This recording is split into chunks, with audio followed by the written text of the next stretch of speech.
hey, I'm an analyst. This is my work. I love photography, and this is what I do. So I always had something to show beyond the proofs that they ask for in the interviews. And I think it really works well to show things these days rather than just telling, okay, I like doing this, I like doing that. If you can show it, it's like nothing else required, no questions asked onto it.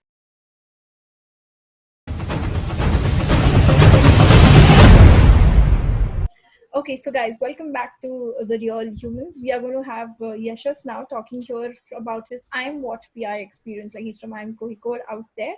So welcome on board, Yashas. yeah, happy to be here. So What an interview experience for IIM? So essentially, in terms of what actually helps is reading. The more you read, the more you can structure your thoughts, and the more you can structure your thoughts, the more you can write impromptu. So that's the only thing that you can actually really prepare for, and that helps in your VARC as well as what.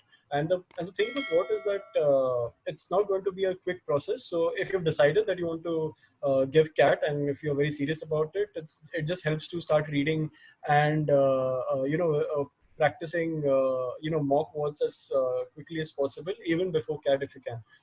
That's something that I did not do because my job involved a lot of writing, but that's something that I know a lot of people who are serious about CAT did, and that really helped. In terms of PI, I was really well prepared in terms of quote unquote proofs for whatever I've done till now. You can talk a lot about your work, but you have to always find a way to differentiate yourself from all the interviewees. Correct. So it can be even something as small as your hobbies. Now, I like photography as a hobby, and what I did is that I made a couple of tiny albums which comprise of 60 photos each to just take it in the interview, and I just placed it right in front of them. And they because they were interested in what in a photo album right in front of them, they just decided to pick that, and they were looking at those photos right through the duration of the interview. And Wow, so that really helped. Yeah, out of 15 minutes, I think so 5 minutes we were talking about photography and the stories behind those photos. So that was a really a good way of keeping like a techie. This guy has something different. yeah. And also for my work, because I was a equity research analyst. I had a few a few articles in published in newspapers, Yes. or small The snippets reports. where you have this company recommends this stock. Yeah. So I had kept a separate folder of those to take to the interview. Wow. Hey, I'm an analyst. This is my work.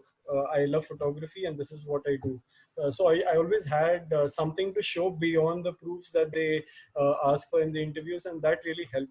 I And felt. I think it really works well to show things these days rather than just telling, okay, I like doing this, I like doing that. If you can show it, it's like nothing else required, no questions asked onto it.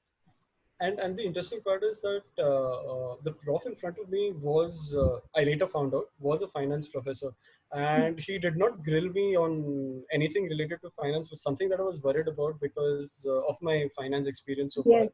But I had studied those degrees so long ago that it spanned out like 4 or 5 years before giving my exam. So I did not remember a lot of my CFA and FRM stuff. So that was like a little worrying for me. But the fact that I had proof of my work in terms of those newspaper clippings, I was not really grilled on, finance. He just asked me a couple of opinions on a few tax changes that had happened on that year, because that was a hot topic going on. And because I was reading my papers and I had an opinion of my own, that helped. So that is something that really helped So for in my people who are, following it up, I'll just give you a quick recap onto Yash's profile. So he's a BCom guy plus a CA plus a CFA plus FRM of all the possible things. So, like a finance freak, then definitely. I mean, if you would say that, you were scared of going with finance questions, being grilled, think about the poor engineer who dreams to say that I want to do an MBA in exactly. finance. He's going to be like so blank out there, with finance-based questions. Exactly, and that's why just honesty really helps in interviews. So I had gone with that very clear mindset that no matter what, I'm not going to lie. If I do not know anything, I'll just simply say that I do not know. I really do not know, and that Mm. happened for a question. I do not remember, which. There was also a very interesting question where my interviewee asked that why are you sitting at home? You have these degrees, then why are you just Mm. sitting at home? So I had explained that I wanted to put this pressure on myself for CAT, and then he was like, "Okay, once that got done, why did you not join? And why are you just sitting? You're just lazing around at home." So my brother was actually also getting married at that particular point of time, and I was like, and he's not in India, he's outside, and I was like, I wanted Okay. to help out my parents with respect to the wedding prep per se, and I Mm. told that in my interview because I just felt honesty is the best policy. The Oh. interviewer kind of tried to mock me for it because he was just trying to stress me out a little. Mm. And he was like, yeah, yeah, that means you're just lazing around. No, I was like, I don't think that my helping my parents who are at a particular age sounds like lazing around. Don't you agree? And he just smiled and we went on to the next question. So being honest and candid helps, especially if you are not too worried about, uh, you know, uh, about talking per se, and that's that Yeah. that's something that I'm a little more comfortable with, and hence I just went with And I that. Any think question can come. You cannot really prepare every single question. So yeah, I mean, you have to be a little spontaneous and open to your it. work ex give you that kind of an advantage as well, also to be comfortable Yeah, with random questions being thrown at you. yeah, That's lovely. definitely. And yeah, yeah. But everyone has their journey that they need to Mm. worry about. So for me, it was justifying why I'm doing an MBA after studying Yeah. so much. That was a question uh, that came up, and I had to justify that as well. So it usually everyone has like a part in their lives that they worry about, and the one thing that really helps is that you have to just know that you're one of many candidates, Mm. and while you want to get really badly selected, you can take comfort in the fact that everyone has some sort of a fault in their armor, and no one is going to definitely get selected, and it's all right. I mean, we are Correct. all in the same boat, and for good things or bad, you're going to it's going to be fine.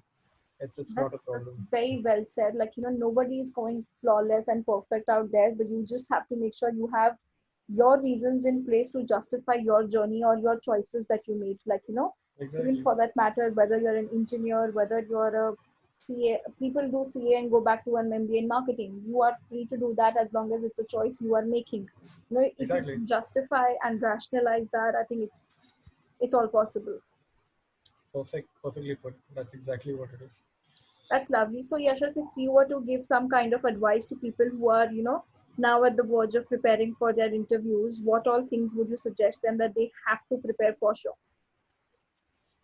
uh, uh, Reflect back and on why you are at the place you are. There is always a reason why you're doing that MBA program, right? Mm. So for you, it's very very important that you have that sort of clarity, because when you have a clarity in terms of your story as to why you're doing an MBA, you don't have to lie or try to cover up during an interview process. So like reflect back on why you're doing what you're doing, have really strong reasons, Mm. for MBA, and it has to come from within. Correct. So that's really important.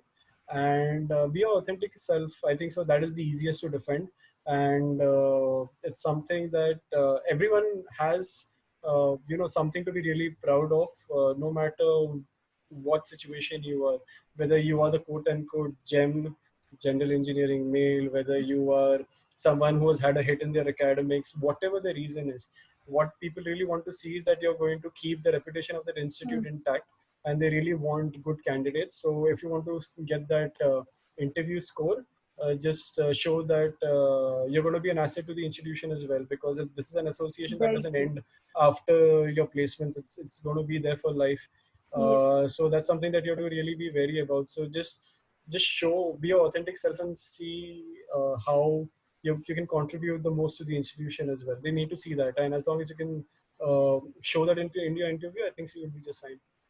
absolutely. That's very important. In fact, I think it's like the college is investing in you by selecting you, because at the end of the day, you are going to carry that college's brand for the rest of the life.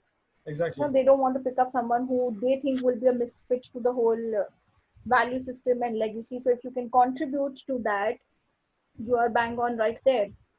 Exactly. Completely agree.